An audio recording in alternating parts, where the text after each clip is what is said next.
Bismillahirrahmanirrahim. Assalamualaikum warahmatullahi wabarakatuh. Alhamdulillahi rabbil alamin. Wassalatu wassalamu ala ashrafil anbiya'i wal mursalin, nabiyyina Muhammad wa ala alihi wa ashabihi wa man tabi'ahum bi ihsanin ila yaumiddin. Qala rabbi shrah li sadri wa yassir li amri wahlul 'uqdatam min lisani yafqahu qawli. Allahumma faqihna fid din wa 'allimna at-ta'wil wahdina siratakal mustaqim. Allahumma 'allimna ma yanfa'una wanfa'na bima 'allamtana wa zidna 'ilma. Amma ba'd.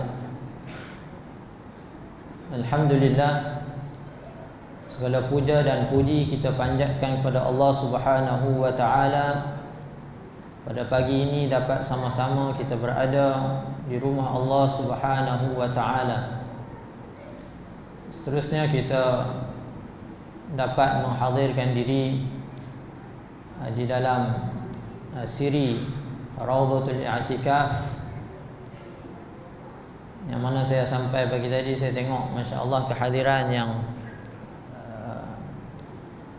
sangat menyejukkan hati.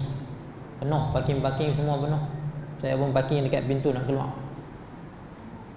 Semoga Allah Subhanahu wa taala menambahkan bagi kita taufik, diberikan keikhlasan, diterima segala amal ibadat kita.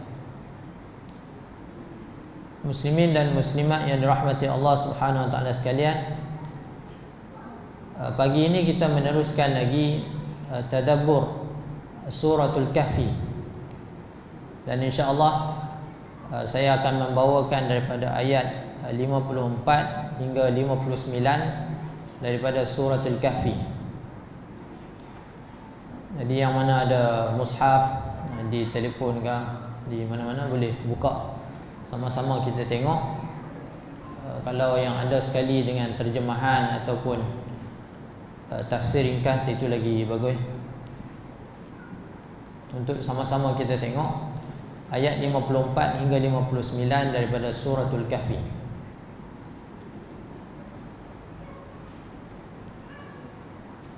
Muslimin dan muslimat yang dirahmati Allah Subhanahu wa taala sekalian, sebelum saya nak masuk pada ayat ini, kita tengok suratul Kahfi ini apa yang telah dibawa sebelum daripada ayat ini.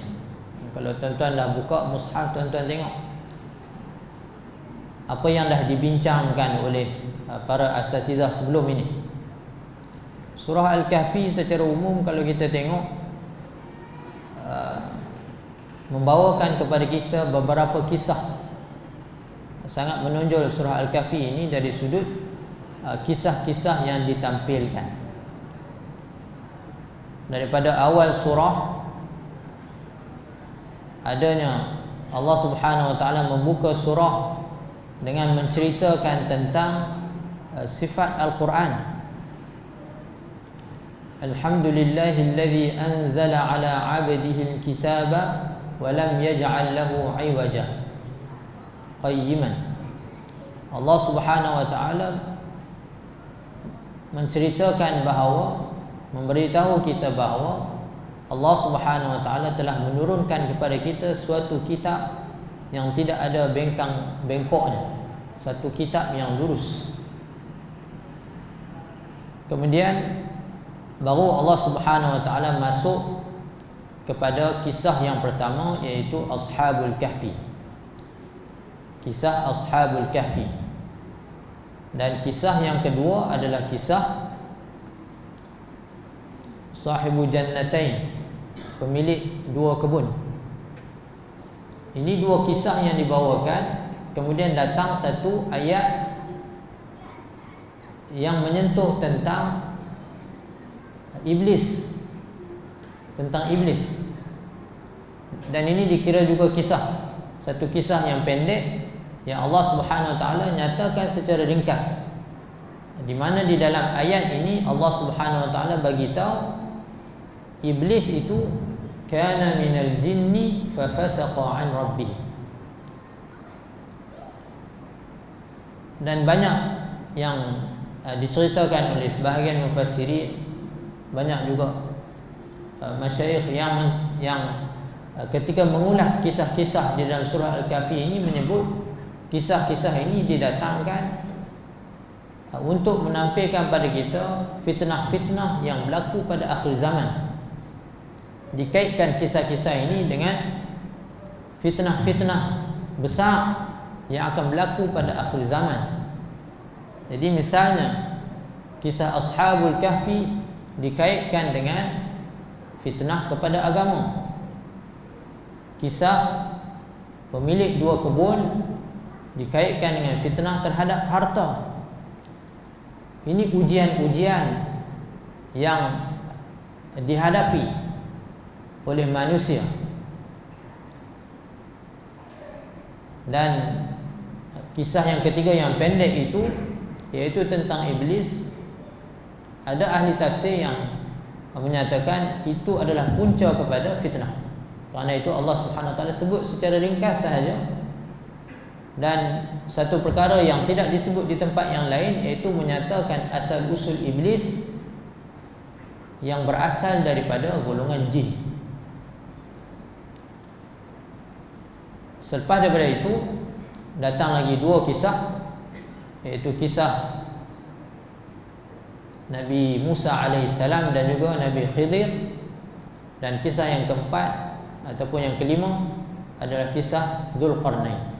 Jadi kedudukan ayat yang menceritakan tentang iblis itu yang terletak di tengah-tengah di antara 4 kisah. Kerana itu sebagian ulama mengatakan seolah-olah mengisyaratkan bahawa iblis itu adalah punca kepada fitnah-fitnah ini. Pendekatan Al-Quran di dalam penceritaan, dalam mana-mana ayat kalau kita semak dan kita buka, kita akan lihat Allah Subhanahu wa taala kebiasaannya akan mengulas kisah-kisah yang dibawakan. Kalau tuan-tuan perhatikan, pada setiap kisah yang dibawakan, sama ada kisah Ashabul Kahfi ataupun kisah pemilik 2 kebun, begitu juga dengan kisah Nabi Musa dengan Nabi Khidir dan juga Dzulqarnain, di akhirnya itu ada ulasan yang disebut dengan ta'qib, ulasan terhadap kisah. Jadi sama juga ayat yang saya nak bawakan pada pagi ini merupakan ulasan, sebahagian daripada ulasan Allah Subhanahu wa taala. Kita tengok tuan-tuan pada ayat 54, Allah Subhanahu wa taala menyebut, A'udzu billahi minasy syaithanir rajim.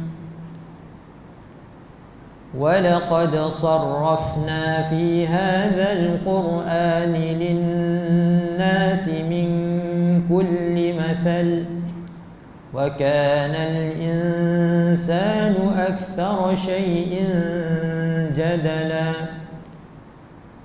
Kata Allah Subhanahu wa taala, wa laqad sarrafna fi hadzal qur'ani lin-nasi min kulli mathal.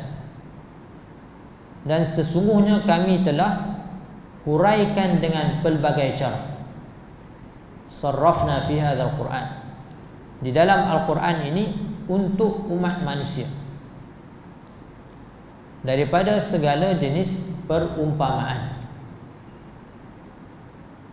Jadi setelah beberapa kisah yang Allah Subhanahu wa taala bawakan kepada kita, Allah Subhanahu wa taala kembali menarik perhatian kita tentang uslub pendekatan Al-Quran yang pelbagai di dalam Al-Quran ini. Menarik perhatian kita, kembali menceritakan tentang sifat Al-Quran ini ataupun apa yang berada di dalam Al-Quran ini. Iaitulah Allah Subhanahu wa taala mempelbagaikan pendekatannya di dalam Al-Quran. Antara pendekatan Al-Quran adalah Allah Subhanahu wa taala mendatangkan pelbagai perumpamaan. Pelbagai perumpamaan. Allah Subhanahu wa taala mendatangkan pelbagai kisah-kisah. Di sana ada ayat yang muhkam dan ada ayat yang mutasyabih.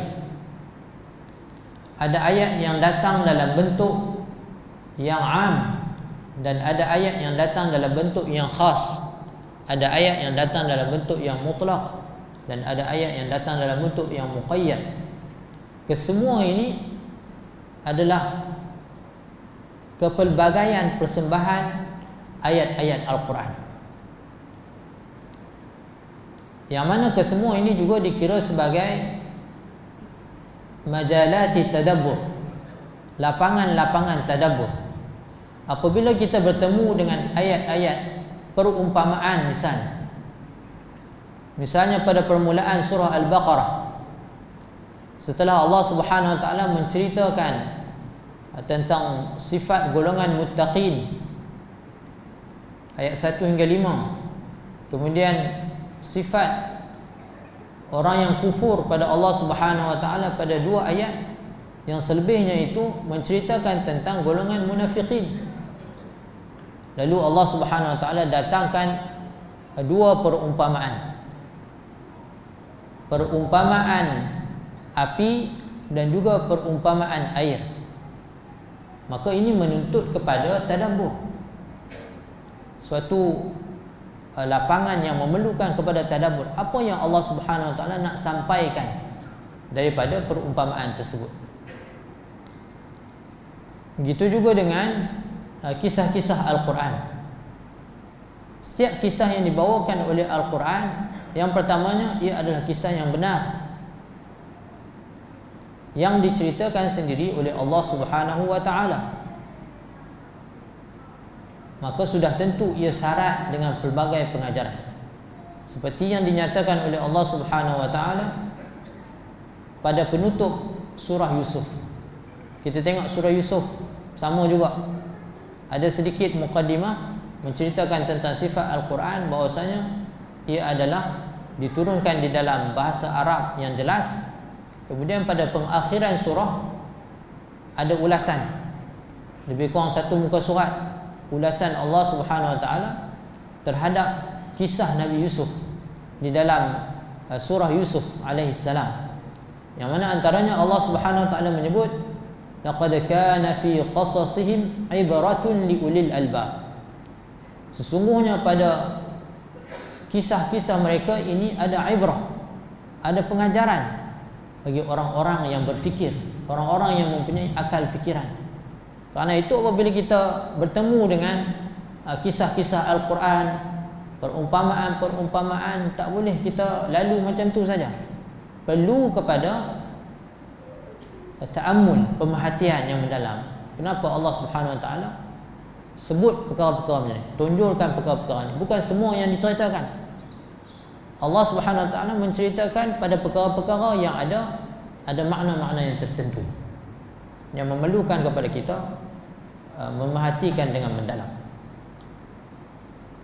Begitu juga dengan muhkam dan mutasyabih. Ada ayat yang dinyatakan dengan jelas, diperincikan, dan ada ayat yang tidak diperincikan, yang kelihatannya samar-samar.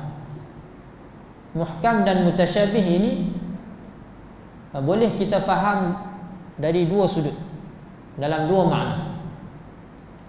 Satu, muhkam daripada perkataan ihkam, iaitu jitu dan kemas. Jitu dan kemas.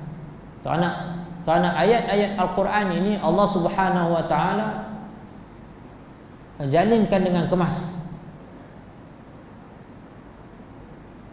secara rapi. Kita melihat setiap satu ayat dengan ayat yang lain dijalin dengan kemas, cukup sempurna, ada hubung kaitnya, dan hubung kaitnya itu sangat kemas. Ini disebut dengan ihkam. Tilka ayatul kitabil hakim, yang Allah Subhanahu wa taala sifatkan sebagai ayat Al-Quran itu yang mengandungi ayat-ayat yang dikemas, uhkimat ayatuhu thumma fussilat, yang diikat kemas ayat-ayatnya itu dan kemudian diperincikan. Jadi lawan kepada makna kemas ini mutasyabihat dengan makna yang hampir sama. Maksudnya setiap ayat-ayat Al-Quran itu mempunyai sifat yang hampir sama dari sudut kekemasannya. Karena itu tidak ada satu pun perkataan di dalam Al-Quran yang datang dalam bentuk kebetulan. Setiap perkataan itu yang datang dalam Al-Quran mengambil posisinya yang tepat, yang tidak mungkin untuk diubah dengan perkataan yang lain. Kalau kita pusing cari semua perkataan-perkataan dalam bahasa Arab nak ganti dengan perkataan itu, tidak akan membawa maksud dan tujuan yang Allah Subhanahu Wa Taala kehendaki. Ini seperti mana yang dinyatakan oleh Ibnu Atiyah rahimahullah di dalam tafsir. Karena itu setiap perkataan di dalam Al-Quran, setiap ayat di dalam Al-Quran, bahkan setiap surah, susun aturnya itu adalah sangat kemas, sangat istimewa, tidak ada pertembungan, tidak mungkin boleh diubah. Yang ini semuanya akhirnya membentuk satu mukjizat Al-Quran yang kekal sehingga akhir zaman. Tinggal lagi kita kena perhati, kita kena teliti, tengok kenapa Allah Subhanahu Wa Taala sebut perkataan ini, tidak perkataan yang lain. Kenapa Allah Subhanahu Wa Taala sebut ayat ini sebelum ayat itu? Perlu diperhatikan. Pembukaan surah dan juga penutup surah, penutup surah dan permulaan surah yang lain, ini semua membentuk kepada suatu yang kita sebut dengan sistematika Al-Quran. Cukup sistematik Al-Quran ini dan cukup kompleks. Maka Allah Subhanahu Wa Taala menyatakan, wa laqad sarrafna, kami telah huraikan dengan pelbagai cara. Tujuannya apa? Supaya kita beriman dengan ayat-ayat Al-Quran ini. Tetapi kata Allah Subhanahu Wa Taala, sebaliknya yang berlaku pada sebahagian manusia, wa kana al-insanu aktsara syai'in jadala. Manusia itu dalam ayat ini Allah menyebut aktsara syai'in jadala, yang paling banyak bantahannya. Allah tak sebut di sini aktsaran nasi jadala, manusia yang paling banyak. Allah datangkan perkataan syai'. Kata Syekh Qutb rahimahullah di dalam Zilal, Allah sengaja menggunakan perkataan syai', sesuatu yang menunjukkan kepada sesuatu yang kecil ataupun sedikit. Manusia yang sifatnya banyak membantah ini hanyalah sesuatu yang mungkin tidak ada nilai di sisi Allah, satu yang kecil, sangat kecil. Memang manusia ini kalau nak dibandingkan dengan ciptaan-ciptaan Allah yang lain, sangatlah kecil, sangatlah kerdil. Tetapi makhluk yang kerdil ini, kata Allah Subhanahu Wa Taala, sangat banyak bantahannya. Dengan pelbagai ayat-ayat Allah Subhanahu Wa Taala yang dibentangkan kepada manusia, itu pun nak dibantah. Kenapa? Kerana sifat sombong dan degil yang ada pada manusia.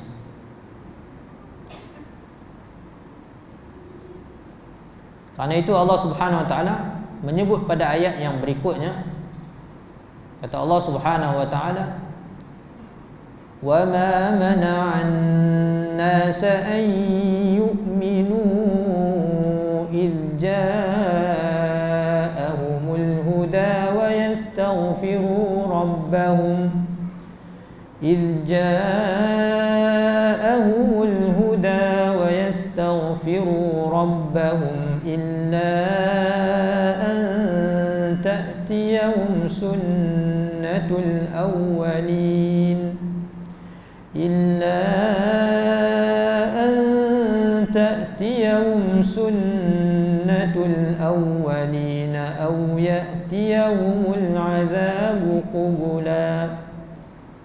Kata Allah Subhanahu wa taala, dengan ayat-ayat Allah Subhanahu wa taala yang dipersembahkan dalam pelbagai bentuk itu, ada manusia yang kuat bantahannya, dan tiada yang menghalang manusia daripada beriman. Iz ja'ahumul huda, ketika datang kepadanya hidayah Al-Quran, petunjuk Al-Quran, serta memohon ampun daripada Allah Subhanahu wa taala. Tidak ada yang menghalang mereka daripada beriman, illa an ta'tiyahum sunnatul awwalin, melainkan kerana kedegilan mereka dan kerana mereka menunggu didatangkan azab yang memusnahkan yang telah menimpa orang-orang yang dahulu. Aw ya'tiyahumul azabu qubula, atau didatangkan azab yang dihadapi. Jadi ayat ini Allah Subhanahu wa taala menjelaskan ada jenis manusia ini kerana kuatnya bantahannya itu yang berpunca daripada sifat sombong, degilnya dia. Bukan tak tahu, tahu dah benda betul, benda benar. Kita baca dalam sirah, Al-Quran ini diturunkan dalam bahasa Arab, dalam bahasa Arab yang fasih, diturunkan kepada Nabi SAW yang berbangsa Arab, yang berdakwah kepada kaumnya yang juga orang Arab.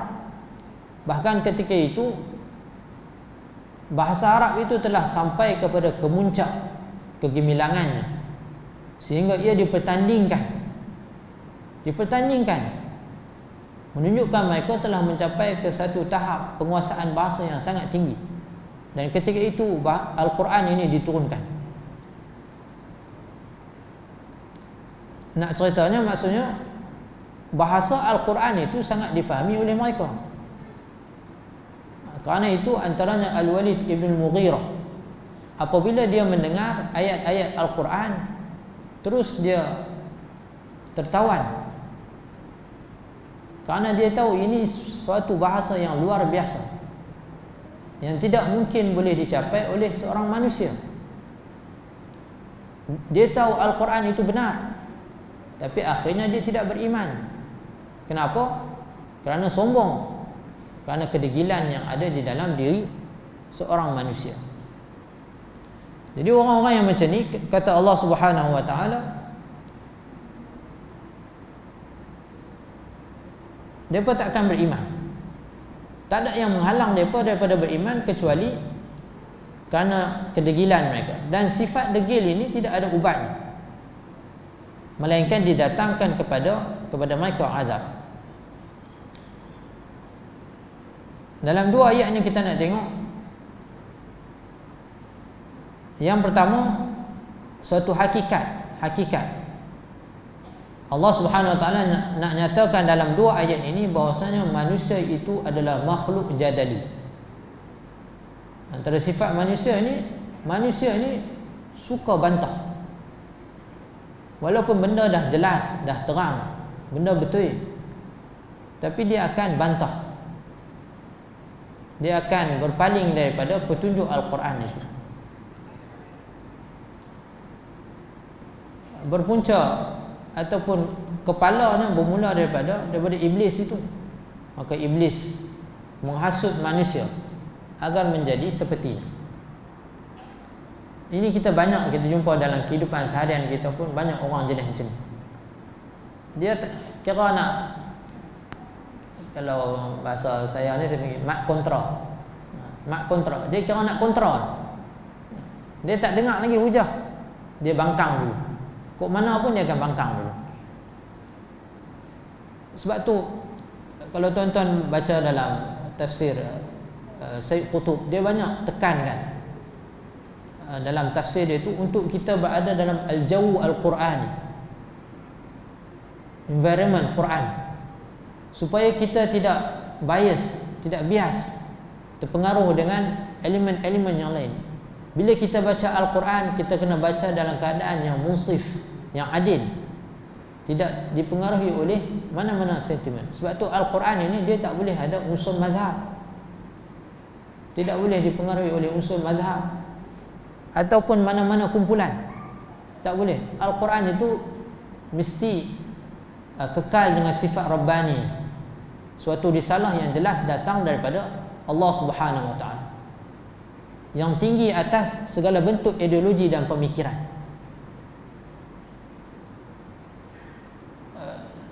Salah seorang guru saya, Syekh Abdullah Muhammad Al-Amin Al-Shinqiti rahimahullah, anak kepada penulis Adwa'ul Bayan, dia buat contoh yang mudah dalam nak berhadapan dengan orang yang banyak bantah ya.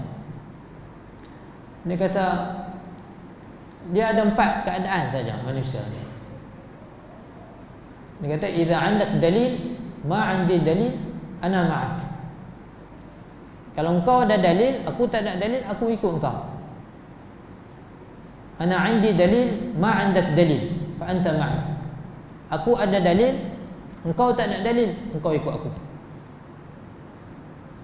'Andak dalil wa 'indi dalil, ma fi mushkilah. Hang ada dalil, aku ada dalil, tak ada masalah. Yang keempat, kalau dua-dua tak ada dalil, cari orang yang ada dalil. Benda tak susah. Jadi dalam apa-apa keadaan pun, apa-apa hal, kita kembali kepada Al-Quran dan Sunnah, kepada dalil yang jelas. Kalau kita tak ada dalil apa-apa, tak payah duk gaduh. Tak payah duk bergaduh. Kita tak ada dalil, kita ikut dengar hujah orang yang ada dalil. Jelas dalil itu sahih dan istidlalnya juga sahih.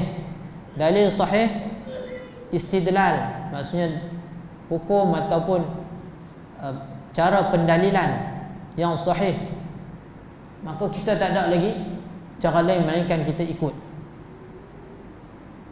Jangan bantah. Bila terlalu banyak bantah, akhirnya akan melahirkan sifat. Maknanya bila mai kebenaran sekalipun kita akan tolak. Ini bahaya. Sebab tu selalu disebut kita agama kita ini agama yang ditegakkan atas hujah. Lawan kepada yang tadi tu kerja duk bantah. Ada juga orang yang kerja ikut saja. Ini pun satu masalah juga. Dia tak kira ada dalil ke tak ada dalil ke, ikut. Kita agama yang tertegak atas hujah, ada dalil. Semua benda ada dalil. Bahkan termasuk salah satu dalil ialah tiada dalil. Ini tuan-tuan kena mengaji lagi lah. Maksudnya antara dalilnya adalah tiada dalil. Itu pun dikira dalil. Nak ceritanya tak ada benda yang kita ikut kosong macam tu. Mesti ada penghujahan, ada pendalilan. Supaya apa? Supaya kita dalam agama kita ini kita jelas. Qul hadhihi sabili ad'u ila Allah ala basiratin. Katakanlah jalan aku ini adalah aku menyeru manusia ala basiratin, dalam keadaan yang jelas. Ibarat kata tuan-tuan jalan tu ada lampu suluh duk suluh. Bukan main raba ikut tu yang jatuh dalam longkang, terpijak, macam-macam lah. Jadi kita ni ibarat kata kalau nak jalan tu, nak letak kaki tu, kita dah suluh dah, nampak jelas selamat, baru kita pijak. Tak selamat, kita tak pijak lagi, tawakuf. Nampak bahaya, lagilah kita tak akan letak kaki kita. Ini agama kita. Agama kita tunjukkan kita pada jalan yang jelas. Muslimin dan muslimat rahmati Allah Subhanahu wa taala sekalian. Selepas daripada itu, kita tengok ayat yang 56, 57. Allah Subhanahu wa taala menyebut, "Wa ma nursilul mursalina illa mubasysyirin wa mundzirin."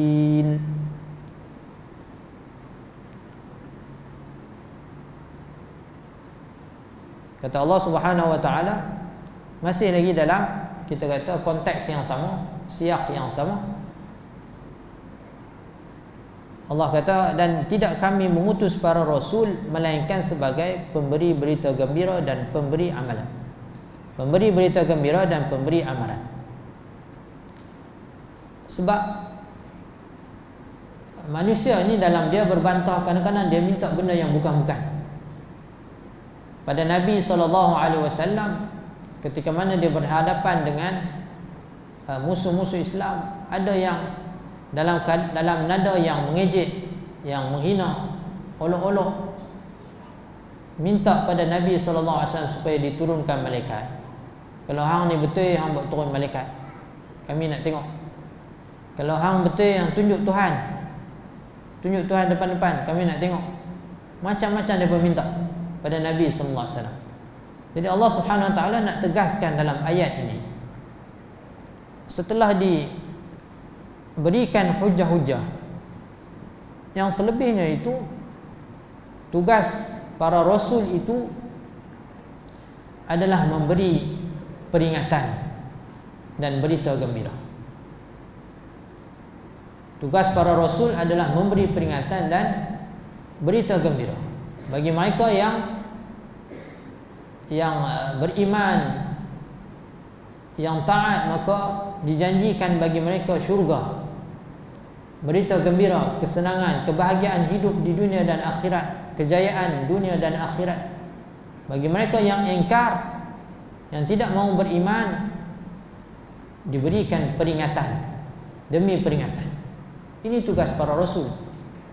Bukan kerja Nabi nak buat turun malaikat, itu bukan kerja Nabi.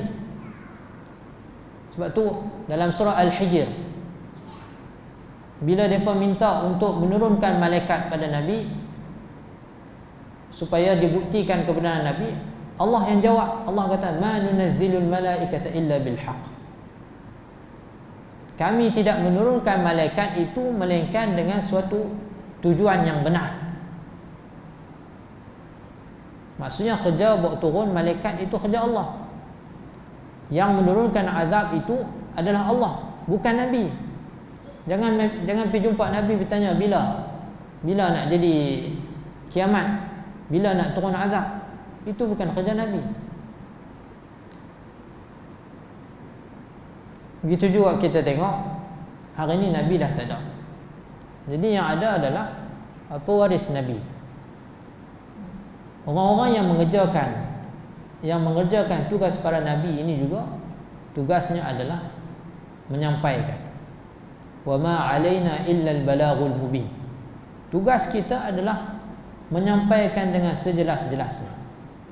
Kalau orang yang tak setuju dengan kita, demand macam-macam, minta tu dan minta ini, itu bukan kerja kita. Selebihnya kita serahkan pada Allah Subhanahu Wa Taala. Kerja kita adalah kita menjelaskan dengan sejelas-jelasnya, memberikan berita gembira pada orang yang ikut dan memberi amaran kepada mereka yang ingkar. Allah lanjutkan lagi dalam ayat ini, Allah bagi tahu, wa yujadilu alladhina kafaru bil batili liyudhibu bihi al-haq. Ada golongan ini yang tak mau beriman, ini orang yang kafir. Wa yujadilu alladhina kafaru. Kita tengok kaitan ayat ini dengan ayat-ayat yang sebelumnya, yang Allah sebut wa kana al-insanu aktsara shay'in jadala, tentang yang banyak bantah ini. Antara yang banyak bantah ini adalah orang-orang yang kafir, yang mana mereka ini membantah dengan alasan yang salah. Liyudhibu bihil haq, untuk menghapuskan kebenaran dengan bantahan itu. Jadi kadang-kadang orang yang kuat bantah ini, dia tak ada hujah apa pun. Jadi kita jangan terkesan, jangan terpengaruh. Kadang-kadang bantahan mereka itu adalah bantahan kosong, dengan tujuan untuk menenggelamkan kebenaran. Ini kadang kita nampak banyaklah perlumbaan ini dalam dunia langit terbuka ni, media sosial. Tugas kita sampaikan. Alhamdulillah kita ada PMT, ada Suara Sunnah, banyak kita punya saluran media. Kita sampaikan dengan adil, dengan telus, dengan ilmiah secara konsisten. Jangan kita terpengaruh dengan media-media yang batil, yang mana kadang-kadang isinya kosong, tapi dengan tujuan untuk menenggelamkan kebenaran. Kalau kita cakap dalam konteks yang lebih umum, lebih luas, ini adalah satu jihad yang besar sebenarnya. Tuan-tuan masuklah dalam mana-mana kita kata saluran, sama ada TikTok, ini macam-macam ada, TikTok, YouTube, Facebook dan sebagainya, saluran media sosial ni. Kalau kita nak buat perbandingan antara, kita kata dari sudut konten yang hak dengan konten yang batil, sebenarnya masih banyak lagi konten-konten yang mengarut ni, konten-konten yang mengarut. Sebab tu kita sama-sama, kita kata media Islam ni pun kena ada kerjasama. Kita banyakkan lagi supaya apa? Kita ada pilihan. Kadang memang kita pun teringin kan nak main TikTok, buka. Tapi kalau buka aja, satu je yang bagus, yang lain tu main mengarut semua. Jadi orang yang baik-baik ni pun asal nak tengok ceramah, asal nak tengok kuliah, habis kuliah dia jadi mengarut juga. Sebab apa? Sebab konten tu banyak yang mengarut, banyak yang palsu, banyak yang batil. Ini satu jihad yang besar sebenarnya. Jadi kita boleh main peranan masing-masing lah. Yang mana yang ada TikTok apa, saya tak ada TikTok, saya pun tak reti nak main. Jadi yang mana yang pandai guna teknologi ni boleh untuk menyampaikan kebenaran. Kita banyakkan kebenaran ini, sampaikan. Jangan kita tertewas. Hari ini kalau kita tengok dia konsep dia sekarang ni, teknologi ni dia konsep dia never ending, tak ada penghujung. Tuan-tuan, kalau tuan-tuan masuk TikTok, tuan-tuan nak tengok bila habis sampai hujung. Macam kalau kita buka buku tu, kalau buka selak ada last sekali, muka surat last. Sekarang ni teknologi sekarang tak ada. Lagi mana ada internet, lagi itulah duk jalan. TikTok ke YouTube ke, lagi boleh, lagi duk ada internet, lagi tu kita scroll tak habis, sampai kira tangan crime pun ada lagi, dia takkan habis.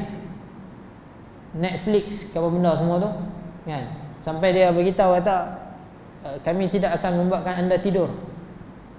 Sampai ke tahap tu. Ini kita panggil apa? Kita sebut ni dalam konteks ketagihan. Dia membentuk suatu ketagihan sebenarnya. Sedangkan kita ada Al-Quran. Al-Quran juga ada konsep yang sama. Tapi siapa yang pernah bercakap tentang ketagihan Al-Quran? Ada orang yang dia buka Al-Quran, dia tak boleh nak berhenti. Konsep yang sama macam Netflix tu, habis satu-satu. Al-Quran, siapa yang pernah jadi pada diri dia macam tu? Sebab kita tak pegang Al-Quran macam tu. Cuba tuan-tuan buka Al-Quran, satu perkataan Al-Quran, tuan-tuan cuba nak faham. Nak faham satu perkataan, kena tengok ayat yang lain, perkataan yang lain, perkataan dengan perkataan, ayat dengan ayat, surah dengan surah. Al-Quran ada Al-Fatihah, pembukaan, tapi tidak ada penutup. Kita buka Al-Quran, ada Al-Fatihah, ada pembukaan, the opening. Tapi kalau nak cari penghujung, yang last dia tak ada. Sebab Al-Quran itu satu rantaian. Setiap ayatnya itu saling berkait. Sama macam kita masuk dalam internet ni, Google search, kita nak cari satu perkataan, dia keluar result dia mungkin berapa ratus, berapa ribu. Ini berkait dengan tu, berkait dengan tu. Sama juga Al-Quran pun ada konsep yang sama. Tapi sebab kita tak pernah masuk ke dalam Al-Quran tu dengan cara yang betul. Kalau kita masuk dengan cara yang betul, setiap satu ayat, setiap satu perkataan, kisah-kisah dalam Al-Quran. Kenapa kisah dalam Al-Quran tu tidak disusun dengan mengikut kronologi cerita dia? Ada sikit kat sana, ada sikit kat sini. Kenapa kita dituntut untuk membaca Al-Quran setiap hari? Selalu baca, habis baca ulang balik, habis baca ulang balik, tak ada penghujung. Orang yang habis baca sampai An-Nas, dia kena ulang balik Al-Fatihah, kemudian permulaan surah Al-Baqarah, situ kira berhenti.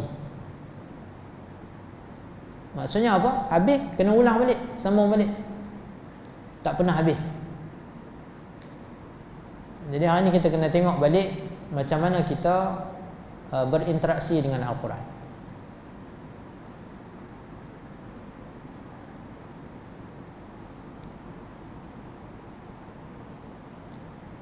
Kata Allah Subhanahu wa taala, apa lagi orang-orang kafir yang membantah dengan kebatilan ini, kata Allah, wattakhadhu ayati wama unziru huzwa. Dan mereka menjadikan ayat-ayatku, kata Allah Subhanahu wa taala, dan amaran yang diberikan kepada mereka sebagai ejek-ejekan, sebagai mainan. Sebagai mainan.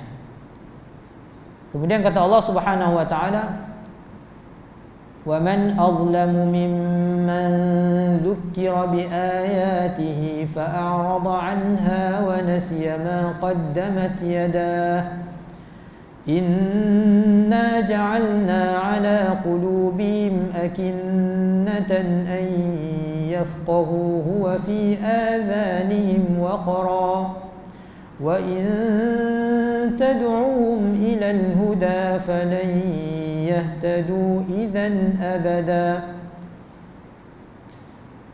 Kata Allah Subhanahu wa taala, dan tidaklah ada yang lebih zalim daripada orang yang diberikan peringatan dengan ayat-ayat Tuhannya. Ini satu senario yang lain.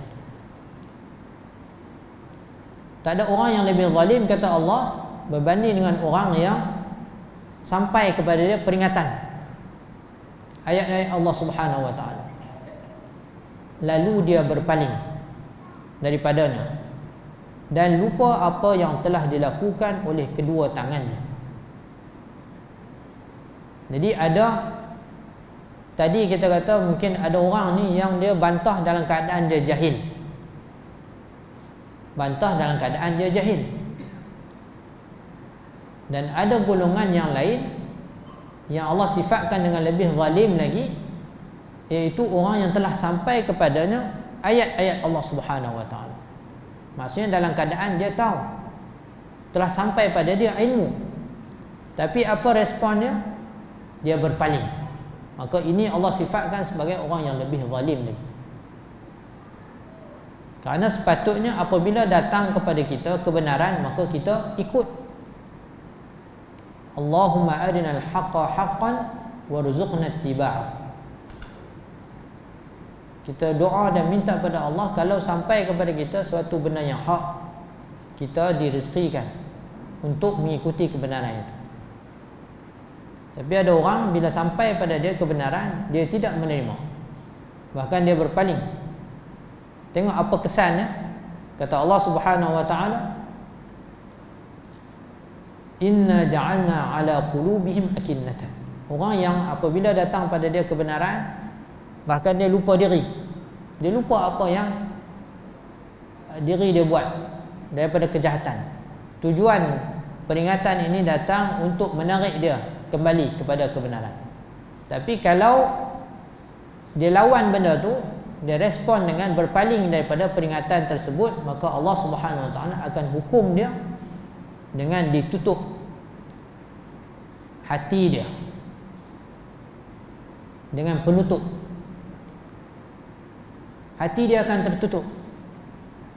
Kita kalau mai benda yang betul dengan dalil, dengan semua cukup, tapi kita tolak, satu hari kita akan jadi orang yang tertutup hati.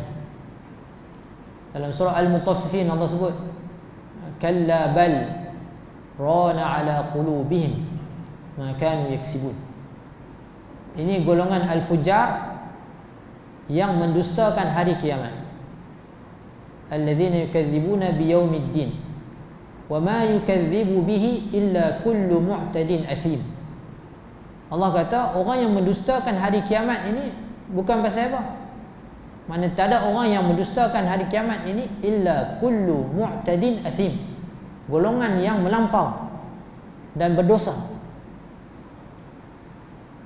Ini antara punca lain dengan dosa-dosa ini dan melampaui batas. Allah kata takat ni je berhenti, dia pi juga, dia lawan. Maka sampai satu tahap Allah akan menutup hati dia. Kalla bal rana ala qulubihim ma kanu yaksibun. Tutup hati maksudnya hidayah Allah itu tidak akan dapat tembus masuk ke dalam hati dia. Kemudian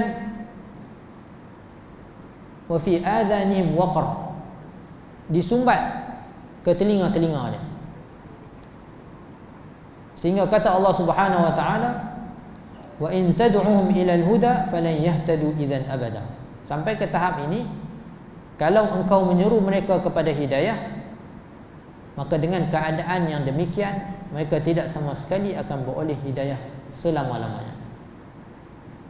Jadi dalam ayat ini kita tengok bagaimana Allah Subhanahu wa taala menyebut tentang, yang pertama tadi kita dah sebut tentang hakikat dakwah para nabi dan mereka yang menjalankan tugas para nabi, iaitulah menyampaikan, memberi khabar gembira dan memberi peringatan. Seterusnya kita tengok golongan yang tidak menjawab ataupun menerima seruan para nabi ini, maka tidak mustahil ataupun hukumannya adalah saluran hidayah itu akan disita oleh Allah Subhanahu wa taala.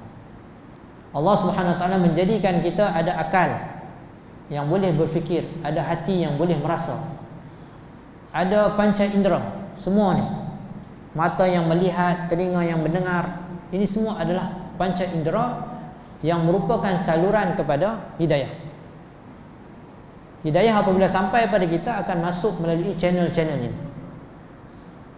Tapi apabila kita menolak, kita tolak, maka akhirnya Allah Subhanahu wa taala akan menyita, tutup semua saluran-saluran hidayah ini. Maka ketika itu walaupun kita mendengar ayat-ayat Al-Quran, tetapi kita hanya mendengar, bukan pendengaran yang memberikan hidayah. Apabila kita membaca ayat-ayat Al-Quran, kita hanya sekadar membaca, tidak memberi apa-apa kesan pada hati kita. Hati kita tertutup. Dan ini salah satu hukuman yang sangat berat sebenarnya. Kita cakap dalam konteks kita lah, dalam hubungan kita dengan Al-Quran.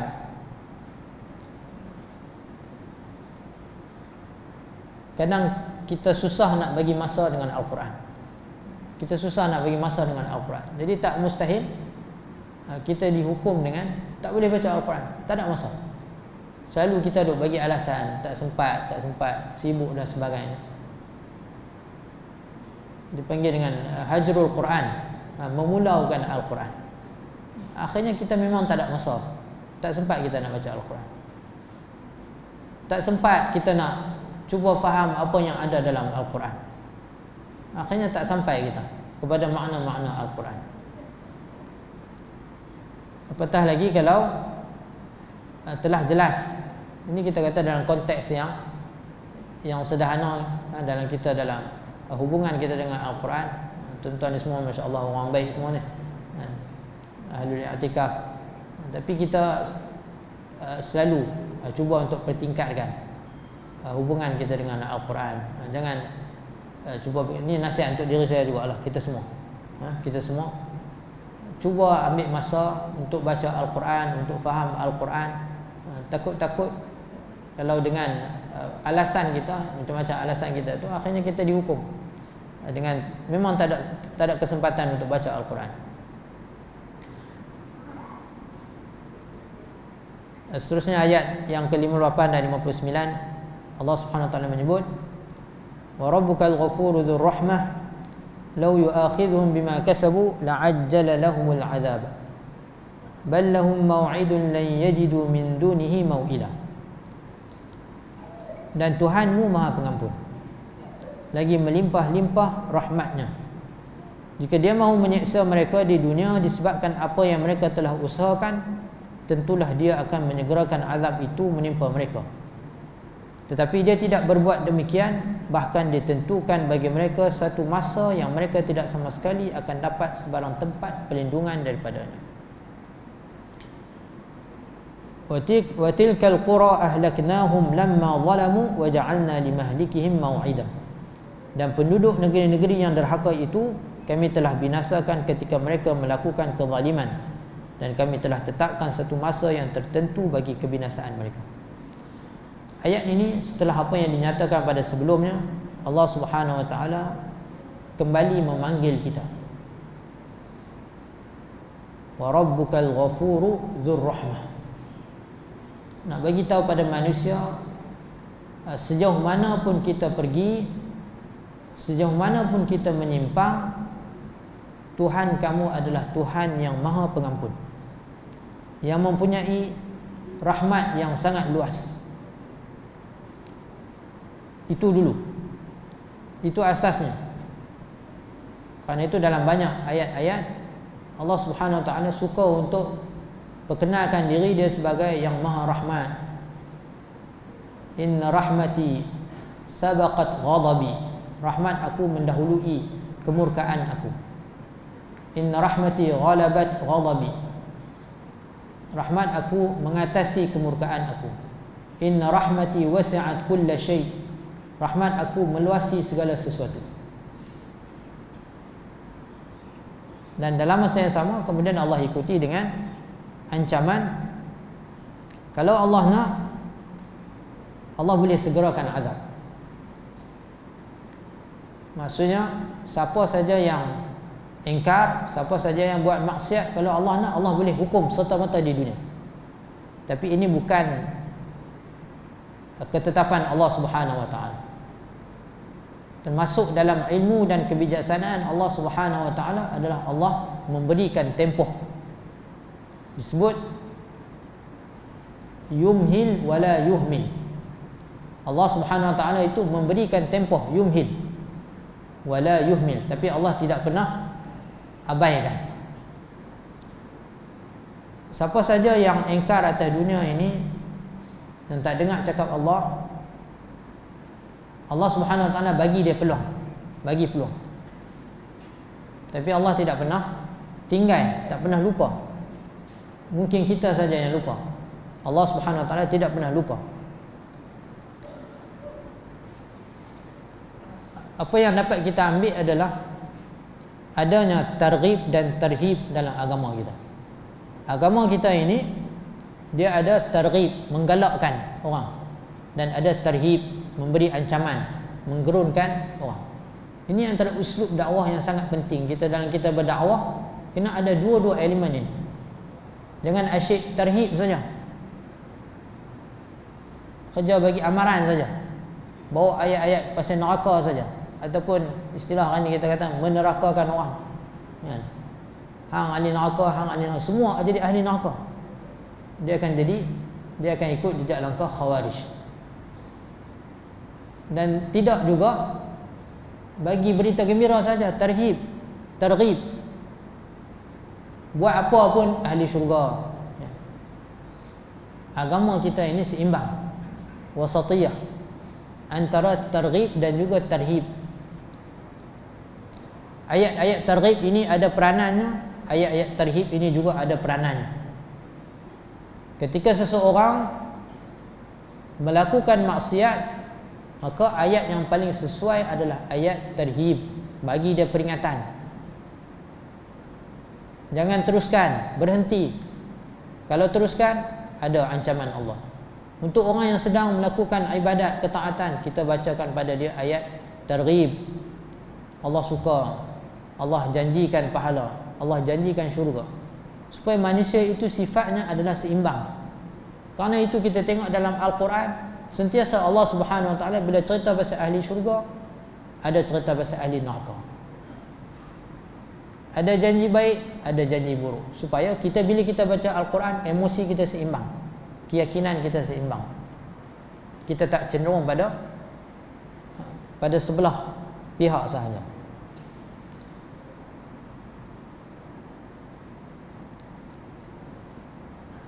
Yang kedua, benda yang kita kena faham adalah Allah Subhanahu Wa Taala antara sifatnya adalah Al-Halim.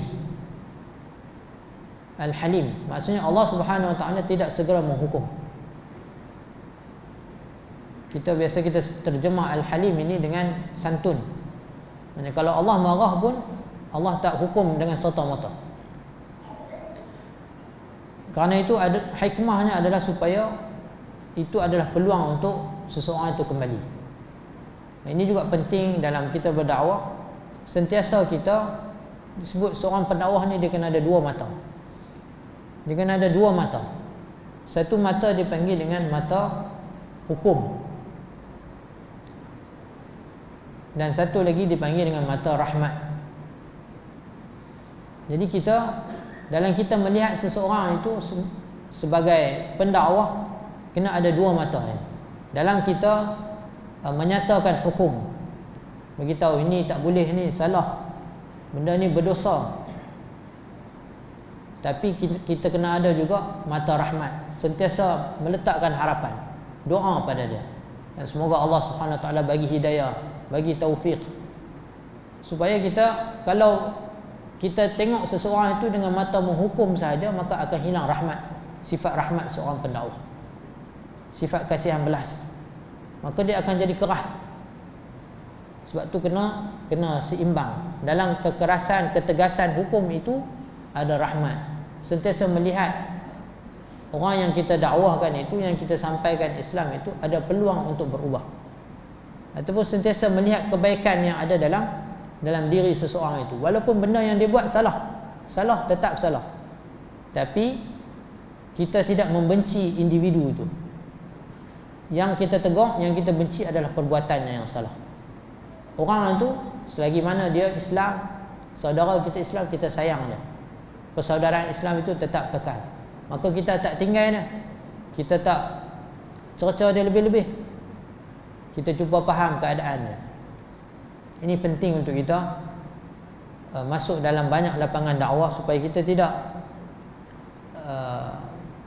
tidak berlaku kekerasan, ataupun tidak ada unsur rahmat di dalam dakwah.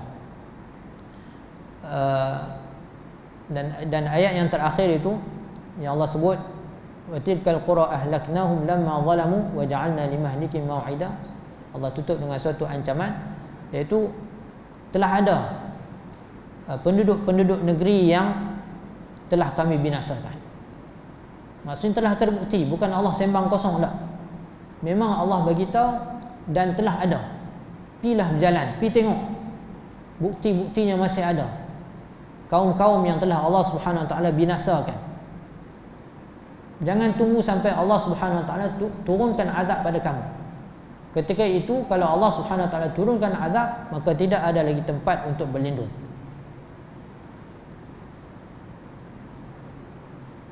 Jadi poin terakhir yang saya nak kongsikan, sekarang pun dah 7.30. Satu perkara yang penting juga, apabila Allah cakap tentang golongan yang zalim, golongan yang banyak membantah, golongan yang ingkar, yang cuba untuk mempertahankan kebatilan, golongan yang Allah sifatkan dengan sangat zalim, ini tidak ada cara yang lain yang merupakan perkara yang penting juga, iaitu mestilah ditegakkan perkara yang ma'ruf dan dicegah perkara yang mungkar. Hari ini kita tengok perkara ini semakin melemah dalam masyarakat kita. Amar ma'ruf nahi mungkar. Ramai kita ramai. Saya kira di Perlis ni kuliah-kuliah ilmu cukup banyak. Setiap masjid ada kuliah ni. Tapi daripada ilmu yang kita dapat, berapa banyak yang kita amalkan, dan berapa banyak yang kalau kita tengok bertentangan dengan apa yang kita belajar, kita tegakkan. Tak banyak. Saya tak cakap kat orang lain lah, kita pun. Sebagai contoh yang mudah kita kata, kalau kita dalam bulan Ramadan, kita keluar-keluar, kita tengok tiba-tiba ada orang yang tuang puasa, kan, depan-depan kita. Kita pergi keluar cuci kereta ke apa, tiba-tiba orang tu dia buat keluar rokok dia, besar rokok pelan-pelan tepi kita. Tuan-tuan waktu tu tuan-tuan buat apa? Tuan-tuan buat tak nampak ke? Tengok geleng ke? Kan? Aku tak nampak. Kan? Selamat lah. Kan? Ataupun kita akan pergi tegur dia. Hari ni ada benda yang terang-terang. Bila kita kata amar ma'ruf nahi mungkar. Mungkar ni adalah perkara yang terang-terang, perkara yang dilarang, yang haram. Sebab tu disebut mungkar. Benda yang hati tak boleh terima, yang jelas-jelas keharaman. Tapi hari ini kalau berlaku satu yang mungkar di depan kita pun kita pula rasa bersalah. Kita nak tegur dia, kita kata minta maaf lah, saya cakap bulan Ramadan tak boleh buat macam ni. Kita pula rasa bersalah. Lemahnya iman kita lah hari ni. Kadang-kadang maksudnya, ini pun contoh lain lah, contoh yang biasa. Tapi satu benda yang sedih juga kita tengok. Biasa kalau setengah masjid ada buka puasa, buka puasa, bagus buka puasa di masjid. Tapi ada kumpulan-kumpulan yang macam ni, dia bila dah buka puasa, bagus masjid buat buka puasa, kita boleh pergi makan sama-sama dengan orang buka puasa, ada orang yang menyumbang dan sebagainya. Tapi ada yang golongan yang macam ni, dia dah buka puasa percuma. Habis buka puasa, buat keluar rokok, hisap. Seorang-seorang tak apa, tapi masalah orang hisap rokok ni dia bawa geng. Daripada seorang lagi dah akhirnya jadi puak, pakat duduk situ. Kita pula jadi serba salah. Kita tak hisap rokok, main kumpulan hisap rokok duduk tepi kita. Kita pula kena lari. Tapi kita tak tegur lah, pasal kita tak tegur. Tapi cuba kalau mereka ni bukanlah ramai sangat pun, mungkin 3-4 orang, tapi yang ramai-ramai lagi duk ada, semua pun buat tak nampak. Jadi akhirnya benda tu berterusan. Saya rasa sangat tak patut lah. Sangat tak patut kita main buka puasa percuma, orang menyumbang, habis-habis kita balas dengan rokok. Kita faham lah orang isap rokok ni dia tak boleh, dia nak kena kat lapik dengan rokok tu. Tapi tak ada rasa malu dah kita kata. Mai waktu berbuka, elok kita selesai ibadah puasa, berbuka dengan makanan yang halal, kemudian kita isap rokok. Saya rasa ini sangat tidak bersyukur. Minta maaf saya cakap, sangat tidak bersyukur pada Allah Subhanahu Wa Taala. Kita bila kita berpuasa, kita puasa itu satu ketaatan. Kita buka itu juga satu ibadah dengan benda yang halal. Maka tidak patut kita masukkan benda yang haram. Saya takat itulah lebih kurang yang saya nak kongsikan pada pagi ini. Jadi ayat-ayat yang kita kongsikan ini sebelum masuk pada kisah yang seterusnya, iaitulah kisah Nabi Musa alaihissalam dan juga Nabi Khidir. Ini merupakan ulasan Allah Subhanahu Wa Taala untuk tarik perhatian kita supaya fokus kepada kisah-kisah yang Allah Subhanahu Wa Taala bawakan ini. Dan jelas ini kita tengok di pertengahan surah ini Allah tarik perhatian kita supaya kita fokus kepada Al-Quran, yang mana Al-Quran ini adalah dalil dan hujah-hujah Allah Subhanahu Wa Taala yang kita dituntut untuk mengikutinya. Apabila datang kepada kita kebenaran dan kebaikan, kita ikut, jangan kita banyak berbantah. Yang mana akhirnya kalau banyak berbantah, hukuman yang paling berat adalah Allah Subhanahu Wa Taala akan menyekat hidayah daripada sampai kepada seseorang, dan ketika itu tidak ada perkara yang lebih besar melainkan Allah Subhanahu Wa Taala menurunkan azab. Semoga Allah Subhanahu Wa Taala menyelamatkan kita daripada azab Allah Subhanahu Wa Taala, sama ada di dunia ataupun di akhirat. Jadi saya rasa sekadar itu saja yang dapat saya kongsikan pada pagi ini. Wallahu taala a'lam, wa sallallahu ala nabiyyina Muhammad wa ala alihi washabbihi wasallam. Subhanakallahumma bihamdik, asyhadu an la ilaha illa ant, astaghfiruka wa atubu ilaik. Wassalamu alaikum warahmatullahi wabarakatuh.